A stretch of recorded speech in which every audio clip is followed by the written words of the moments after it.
Hello students, आज मैं आपको एमपीपीएससी पेपर 4 इथिक्स का यूनिट 1 फिलोसफर उसमें जो नेक्स्ट फिलोसफर है महावीर, उनके बारे में देखने जा रहे हैं। इससे के पहले के 3 फिलोसफर जो कि ग्रीक फिलोसफर हैं, जैसे सुकरात, प्लेटो और एरिस्टोटल, उनके बारे में मैं आपको पहले पढ़ा चुका हूँ। तो आप चाहें तो वो वीडियोज़ भी देख सकते हैं। सीधे टॉपिक पे आते हैं, महावीर स्वामी को डिस्कस करते हैं। महावीर वॉज द 24th तीर्थंकर and founder of Jainism.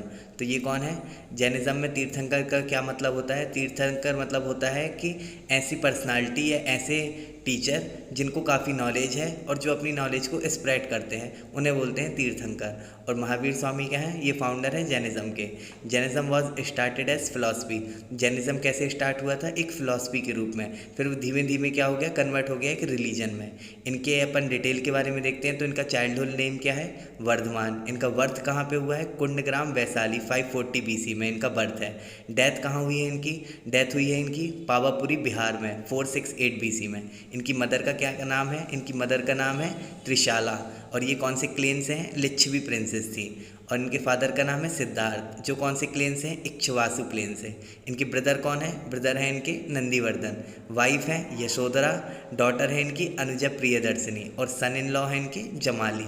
He left home at the age of 30 and got salvation at the age of 42 at the bank of रिजुपालिका river and thus assumed the title of Mahavira. तो इन्होंने अपना घर कब छोड़ा? जब वो 30 साल के थे। और इनको साल्वेशन यानी निर्वाणा कब मिला? जब वो 42 ईयर्स के थे। मतलब 12 साल वो यहाँ से वहाँ भटके, फिर जाके 42 की एज में उनको रिजुपालिका रिवर के किनारे उन्हें मिला सॉल्वेशन।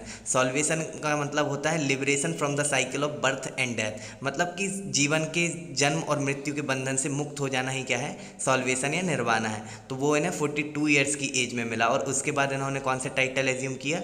महावीरा का टाइटल एज्यूम किया। After Mahavira his son in law Jamali became his successor and started spreading Jainism. तो महावीरा के बाद जैनिज़्म को किसने बढ़ाया और स्प्रेड किया? उनके सन इन लॉ ने, जिनका नाम क्या था? जिनका नाम था जमाली। नेक्स्ट हम महावीर की फिलॉसफी के बारे में देखते हैं।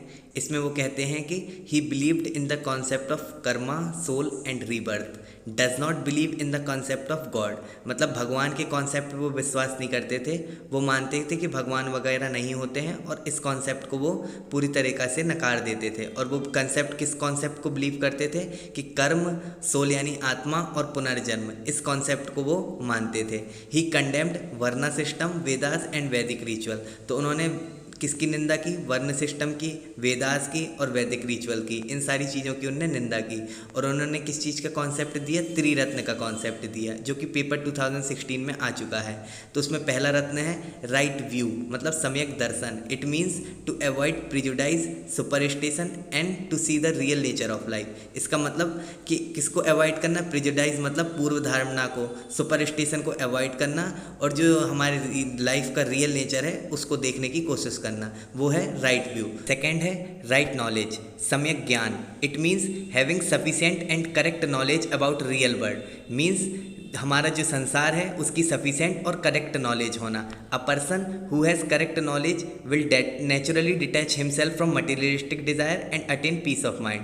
मतलब एक व्यक्ति जिसके पास सही नॉलेज होती है, वो अपने आप को खुद ब खुद मटेरियलिस्टिक डिज़ायर से दूर कर लेता है, और क्या अटेन करता है? माइंड की शांति। थर्ड है राइट कंडक्ट, सम्यक आचरण। It means to avoid any harm to living being in any form. मतलब कोई भी लिविंग बीइंग को किसी भी तरीके से, किसी भी प्रकार का हार्म या फिर नुकसान ना पहुंचाना, वो क्या है? राइट कंडक्ट है। राइट कंडक्ट कैसे बनता है? जब right view plus right knowledge मिलती है तो राइट कंडक्ट बनता है। नेक्स्ट पॉइंट है in order to achieve salvation Mahavira gave the concept of Panch Mahavratas और 5 ग्रेट वोज। तो साल्वेशन प्राप्त करने के लिए महावीरा ने पंच महावृतास का कॉन्सेप्ट दिया, जिसे और भी क्या कहते हैं? 5 ग्रेट वोज। और ये एज इट इज़ 3 बार पेपर में आ चुका है, 2014 में, 15 में और 18 में। तो हम देखते हैं पंच महावृतास। पहला है जिसमें सत्य, मीन्स डू नॉट लाई, मतलब झूठ ना बोलना। सेकंड है अहिंसा, means do not commit violence, मतलब हिंसा ना करना। थर्ड है अस्तेय, मीन्स डू नॉट स्टील, मतलब किसी भी चीज़ को ना चुराना। फोर्थ है अपरिग्रह, मीन्स डू नॉट होआर्ड और पॉजेस, मतलब कोई भी चीज़ का संग्रह ना करना, ना ही पैसों का, ना ही वस्तु का, ना ही किसी चीज़ का। और फिफ्थ है ब्रह्मचर्य, मीन्स सेलिबेसी, मीन्स गृहस्थ जीवन का त्याग करके ब्रह्मचर्य की तरह रहना। Starting 4 vows was given by 23rd Tirthankara Parshvanath and 5th vow Brahmachar was added by Mahavira. तो इसमें जो स्टार्टिंग के 4 वोज हैं, सत्य, अहिंसा, सत्य और अपरिग्रह, ये किसने दिए हैं? ये जो 23rd तीर्थंकर हुए हैं पार्श्वनाथ, उनने दिए हैं। और ये जो 5वां दिया है ब्रह्मचार, वो किसने ऐड किया है? वो महावीर स्वामी ने किया है। Mahavir asked all his follower to discard all clothes and live life like a brahmachari. Mahavir क्या कहते हैं? वो कहते हैं कि आप ब्रह्मचारी की तरह अपना जीवन बिताइए, और सारे ही उन्होंने कपड़े जो है उनका त्याग करने के लिए कहा है। एक और क्वेश्चन जो मैं आपके साथ डिस्कस करना चाहता हूँ, जो 2 बार एग्ज़ाम में आ चुका है, 2015 में और 2017 में, ये है जैनिज़्म का अनेकांतवाद, स्यादवाद या शब्दभंगी सिद्धांत। तो इसको भी देख लेते हैं। Syadvada is a main concept of Jainism.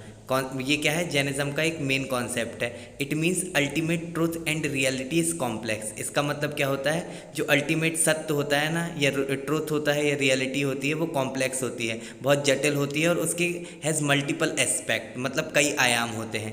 No single statement, मतलब सिर्फ एक statement can entirely describe the nature of absolute truth. मतलब एब्सोल्यूट ट्रूथ को जो नेचर होता है वो कोई एक सिंगल स्टेटमेंट जस्टिफाई नहीं कर सकता है।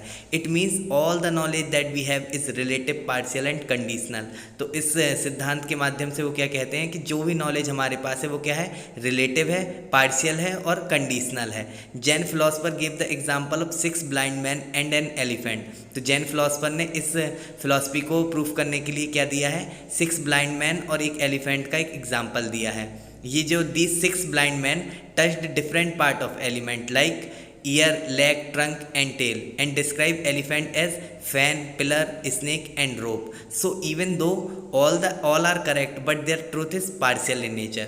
तो ये क्या कहना चाह रहे हैं कि जैन फिलोसफर ने क्या दिया है? 6 अंधे लोगों का और एक हाथी का एग्जाम्पल दिया है। इसमें जो 6 अंधे लोग होते हैं वो हाथी के अलग अलग पार्ट को टच करते हैं, जैसे कि ईयर, लेग यानी कि जैसे पैर, ट्रंक यानी कि उसकी सूंड, टेल यानी कि उसकी पूंछ। तो इसको टच करते हैं अलग अलग लोग। और हाथी को कैसे डिस्क्राइब करते हैं? कोई कहता है हाथी फैन है, पंखा है, कोई कहता है पिलर है, कोई कहता है स्नेक है, सांप है, कोई कहता है रोप है, रस्सी है। तो यहाँ हम देख सकते हैं कि जो सभी लोग हैं वो सच बोल रहे हैं, लेकिन उनका सच क्या है? पार्शियल है, कंप्लीट सच नहीं है। तो यही फिलॉसफी के माध्यम से उन्होंने बताने की कोशिश की है। नेक्स्ट पॉइंट में है almost all philosophical disputes can be solve using this philosophy. तो जैन लोग क्या कहते हैं कि फिलोसफिकल जो डिस्प्यूट होते हैं वो सारे इस फिलॉसफी का यूज़ करके सॉल्व किए जा सकते हैं। This philosophy make Jainism broad minded and tolerant. It teaches us that every view is true in its own sense. तो इस फिलॉसफी ने जैनिज्म को क्या किया है? टॉलरेंट बनाया है, ब्रॉड माइंडेड बनाया है।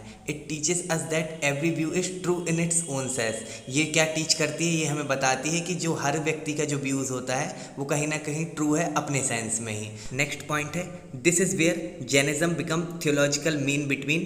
तो ये क्या फिलॉसफी क्या है? जैनिज्म को एक मीन बना देती है, बीच का रास्ता बना देती है। किसके बीच का? ब्राह्मणिज्म जो कि काय में बिलीव कर सकता है, जो करता है कि परमानेंट रियलिटी में, मतलब रियलिटी फिक्स है, जो उसमें बिलीव करते हैं। और बुद्धिज्म जो बिलीव करते हैं डायनामिक रियलिटी, मतलब रियलिटी बदलती रहती है। ऐसा कौन मानते हैं? बुद्धिज्म। और ब्राह्मणिज्म मानते हैं कि रियलिटी क्या है? परमानेंट है। तो ये फिलॉसफी क्या है? जैनिज्म को इन दोनों के बीच का रास्ता बनाती है, बुद्धिज्म और ब्राह्मणिज्म के बीच का रास्ता। इसके बाद नेक्स्ट पॉइंट है this philosophy has greater significance in present time. आज के समय में इस फिलॉसफी का बहुत ही बड़ा महत्व है, as it support religious tolerance and respect the views of other. क्योंकि ये दूसरों के व्यू को, जो दूसरों के व्यूज़ होते हैं उसकी रिस्पेक्ट करती है और रिलीजियस टॉलरेंस को बढ़ावा देती है। इसलिए ये फिलॉसफी आज के टाइम में बहुत ही महत्वपूर्ण है। तो यहाँ पे हमारा ये पूरा टॉपिक ख़त्म होता है। अगर आपको ये वीडियो पसंद आया हो तो लाइक, शेयर और सब्सक्राइब ज़रूर करिएगा।